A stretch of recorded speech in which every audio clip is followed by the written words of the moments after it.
Now, what they're looking for, because it was going on the premises of sex trafficking, they're looking for pictures of girls that may appear to be underage. Yes, it's breaking news.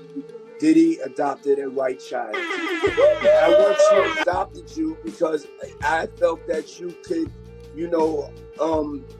enjoy also having a black parent to take care of you and help you out. You guys in Chile won't believe the tea I'm about to drop about Diddy and his dysfunctional family. Once close to the family, Jane B. is speaking out against Diddy's treatment of his adopted daughter. This insider perspective reveals that Diddy tries to maintain this image of being a family man. But if what Jane is saying is true, then that might all come crashing down. Girl, this is the kind of celebrity gossip and scandal we live for. So, you already know we're going to break this all the way down and give you all the juicy details. It's rare, and everyone is talking about it. The streets are saying there may be some shocking revelations coming out. Jane was actually the one who introduced Diddy to his ex, so you know she's been around and seen some things. I give my opinion. I just want to say this before we get started, Art, is that, a lot of people think I came here to bring a black man down. And that's what I hear in the comments a whole lot.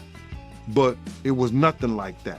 A black man didn't cuss a dead man's mother out. A black man didn't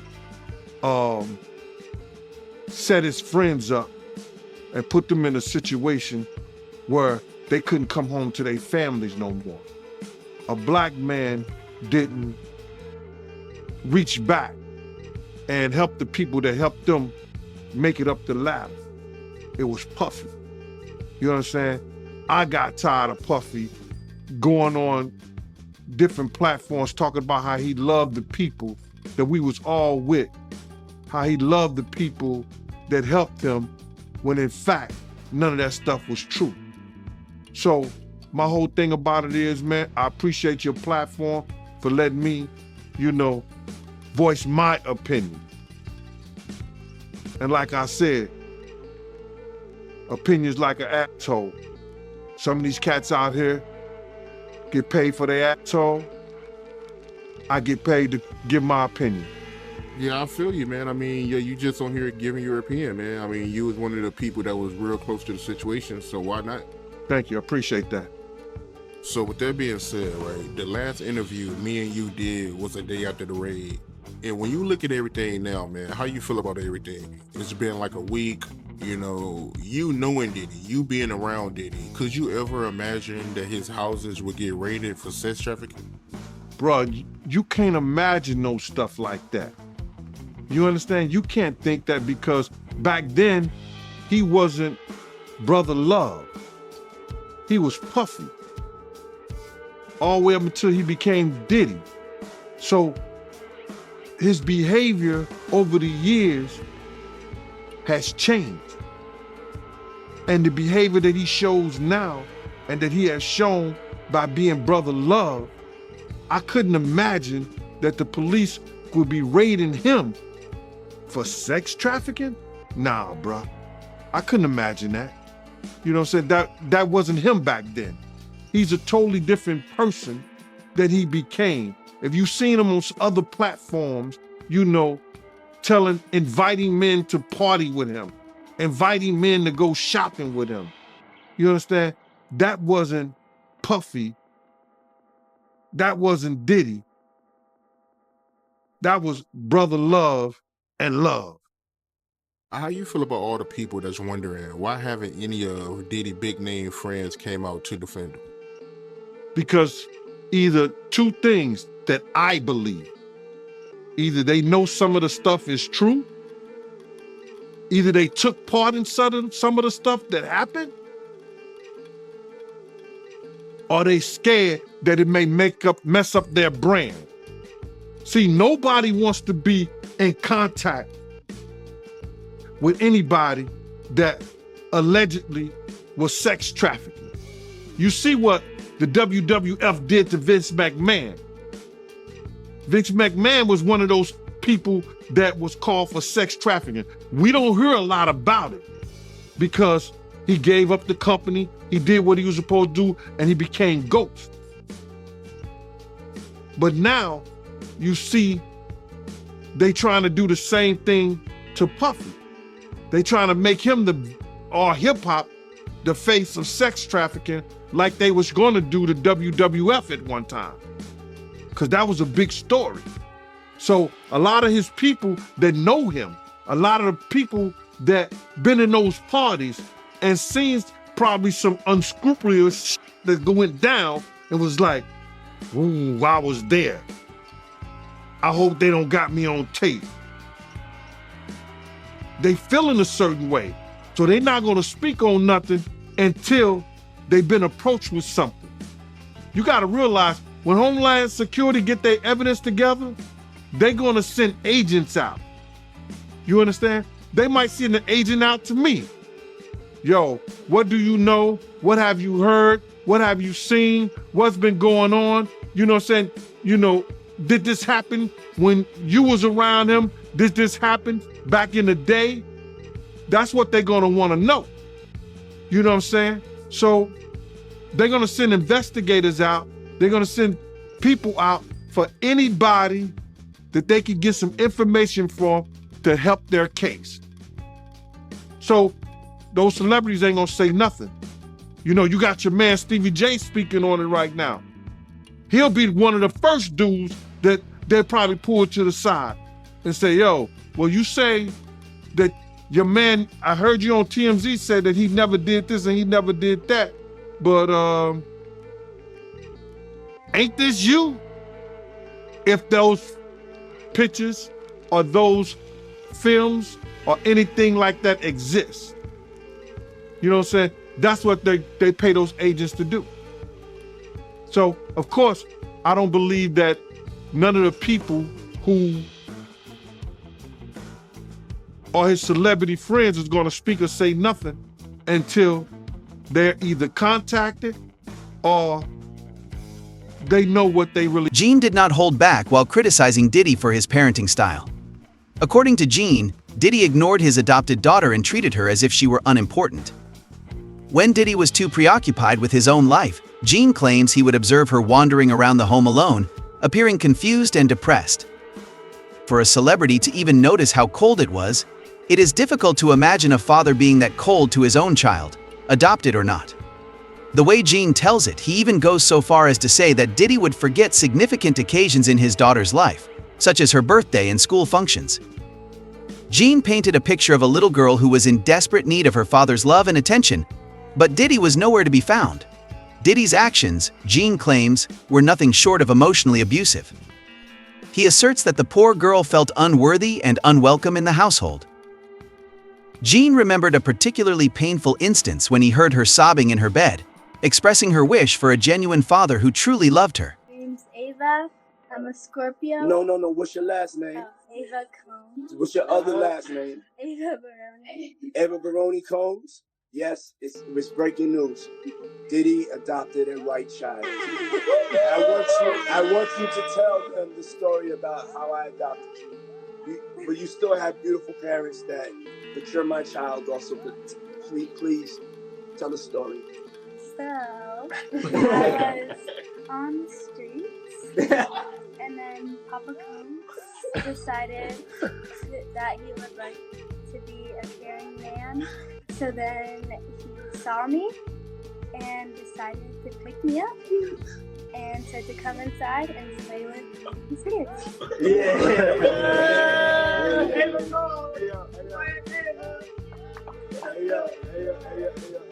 That's like a little bit like borderline suspect. I don't want nobody, you want to get it clear. I adopted you like Madonna adopted kids and everybody else adopted kids, Charlize Theron, everybody that's ever adopted Sandra Bullock.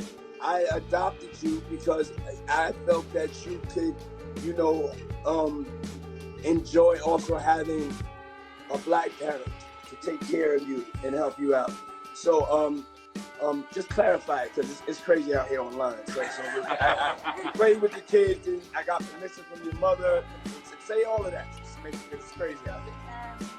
Well, I met Jesse and Lila when I was 6 months old. 6 months. And then basically sisters, all 4 of us. 6 months. I obviously come over. Yeah. And it's Ava Leone Combs. Come on. Let's go. Hide the truth, and he can't be trusted, and his word ain't shh. His word is nothing no more. Anything that somebody says against him is gonna be considered the truth, bro. Anybody could come out and say that he did this and he did that. Whether wrong, right, or indifferent. Anybody could say that now. Because he lied to the public for so long with this Cassie stuff. When she say that Diddy gave her laced weed, do you believe that? You being around Diddy at one point, is that, something that he'll do? When I knew Puff, he didn't smoke weed. And then I'm looking at the dates and the times. You know what I'm saying? And I think it was 2003. And I was still with Bad Boy 2003. And I ain't heard nothing about that. Yeah, I mean, she also claims that Diddy blackballed her. Well, they do that all the time, bro. Did you hear his own vice president or A&R or whatever tell the whole making of a band? If y'all leave, if y'all don't do what he tell y'all to do, y'all never work in the music industry again.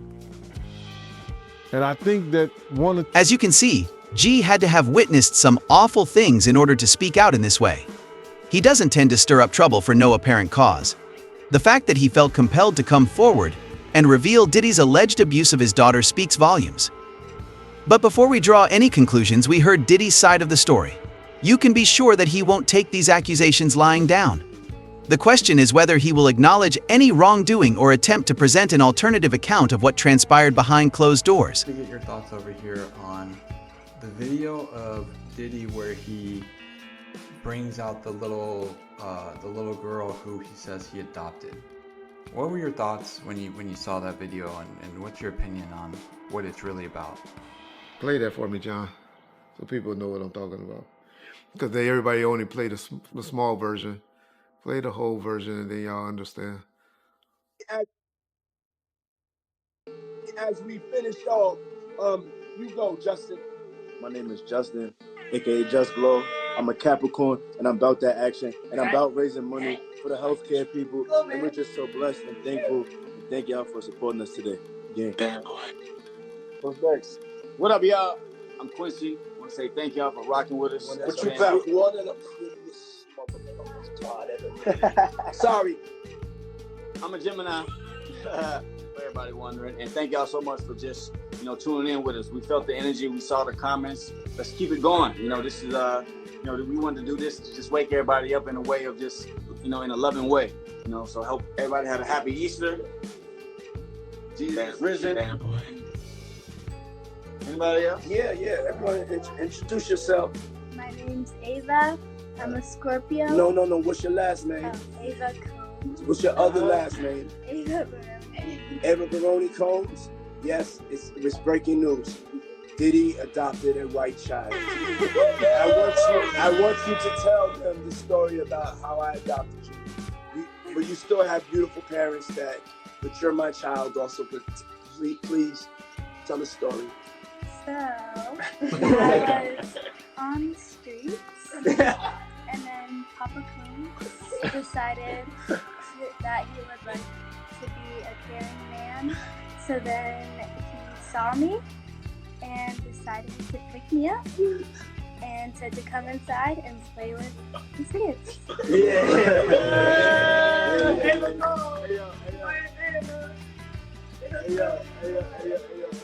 That's like a little bit like borderline suspect. I don't want nobody. We want to get it clear.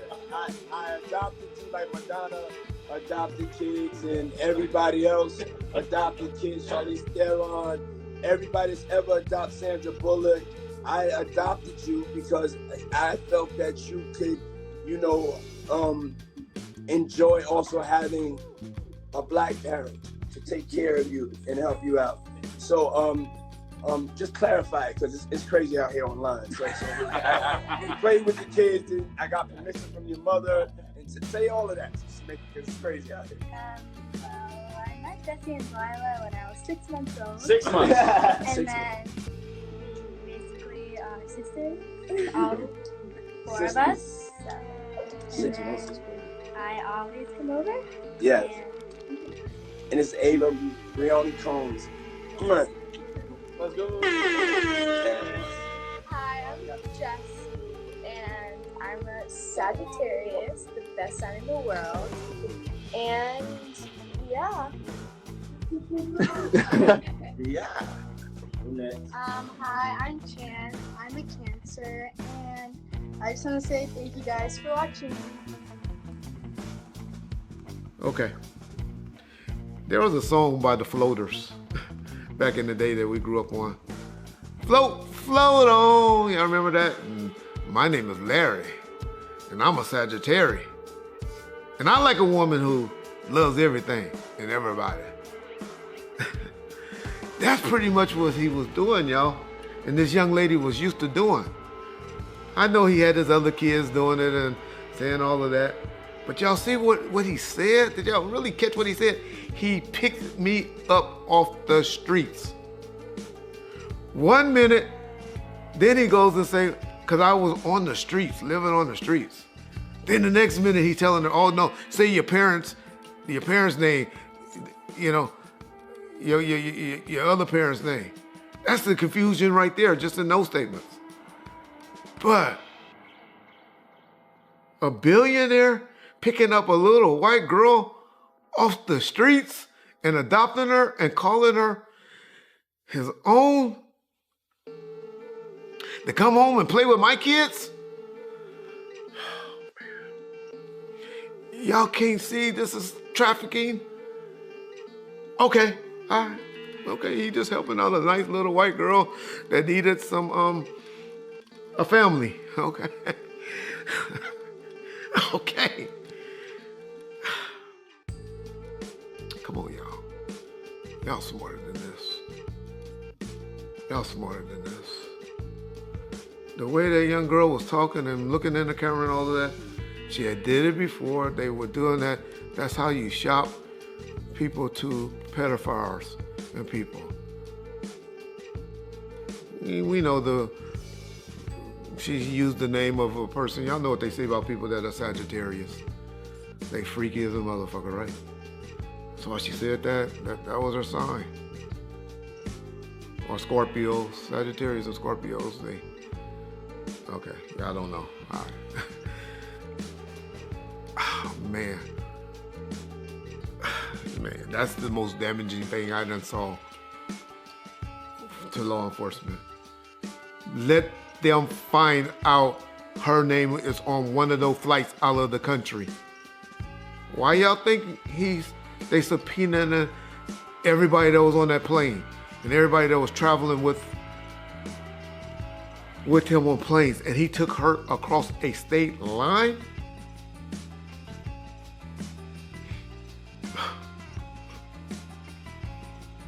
Y'all just don't know, man. This trafficking, this sex trafficking,